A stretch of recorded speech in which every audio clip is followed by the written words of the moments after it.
a ƙasa. Dan Bello farin jagora, Rabbi ya maido ne sa kusa. Yahaya Dan Bello muna maka fata na alkhairi a ƙasa. Good morning, ladies and gentlemen. This is a moment of reflection, moment of decision. I'm very much aware that we're already on an electionary period where people have to decide. And we have gone widely, did our consultations. And it is clear that Nigerian youths are very determined this time around. We have decided to take our destiny into our hands. We cannot continue to do things in one way. We expect a different result. A time has come when we have to take responsibility.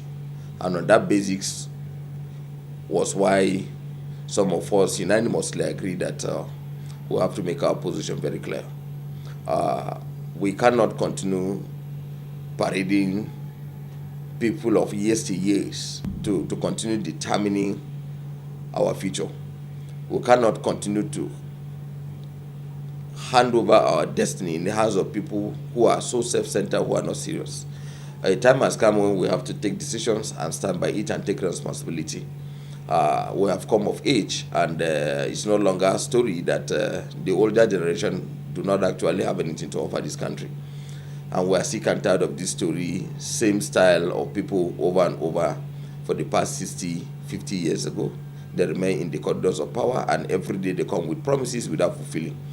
The time has come that we have to see how we can occupy the political space by ensuring that we bring our people to the fore, our generation to the fore, and support our generation to ensure that we take mantle of leadership and occupy the political space. And on that was why I'm making this statement very clear. Our resolution at the level of our organization now, we have resolved that certainly we will take decision, and this is the moment of decision. With this insecurity as it is today was simply because we never saddle responsibility to people who are determined, who have the political will to address the issue. For obvious reasons, best known to them, only God knows why. Because I can't just imagine that somebody would tell me that our men of the Nigerian Armed Forces have been overwhelmed by the realities of Nigerian insecurity challenges as it is today. Is either there's a sabotage or they lack the political will to address it. And we cannot continue like this. So from all indication, you could see the agitation in the land today, both in the east, in the southwest, and even northern part of the country, that today it is very glaring that people are sick and tired. The younger generations are the same victim of this same maladministrations of so many of these leaders. This cannot continue. And on that, we have resolved unanimously that nobody will use any other young man for any toggery, but rather we will ensure that we actively participate in politics to ensure that we occupy our political spaces. Our rightful position must be occupied now. And we can't afford to stay out of it, and we can't afford to also put somebody who does not belong to our generation. If it is possible for a place like Kogi State, Yahaya Bello to have done what he did, it means he knows what he's doing. It means every governor that took out of office has to take responsibility of managing his place without in any place pointing finger at the center alone. You have to make an effort for the center to also respond and give you support. So I completely agree with the statement of Kogi State Governor in recent time, who said that if the day you came to a campaign, you have promised the people that you are going to ensure that their welfare, their security, and other things will be taken care of. And after taking an oath of office, you cannot come back today and tell Nigerians that you are helpless, you cannot do anything. And this is unbecoming of a statesman. So for me, I totally agree with him. And on that basis, he has done a lot of things that I think Yahaya Bello stands the best as it is today in the realities of the world.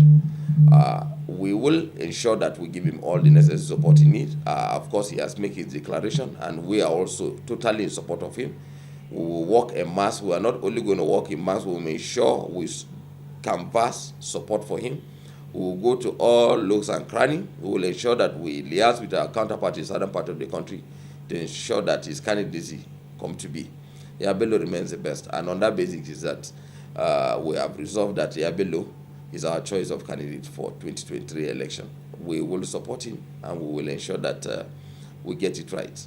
And we will make sure we don't take anything for granted this time around. So please, fellow Nigerians, I urge you to please join hands with us to ensure that Yahaya Bello becomes a man, because he has demonstrated his capacity. He has demonstrated that he's highly destabilized Nigerian. He has demonstrated it in his style of leadership and everything. He's a man who gives his word and stand by his words. He's more reliable, more realistic now, and that's the man I think we're going to work with for 2023. There's no going back. We'll protect vote. We will ensure we use it very well, and we will ensure that he's a man that falls within our age bracket, is a man that belongs to our generation, and we can't do anything less than that. An attempt to go to anything otherwise is a clear suicide to our generation, and we cannot accept it by any other person. So thank you once again, Nigerians. God bless you. Dan Bello farin jagora, Rabbi ya maido nesa kusa. Yahaya Dan Bello muna maka fata na alkhairi a ƙasa.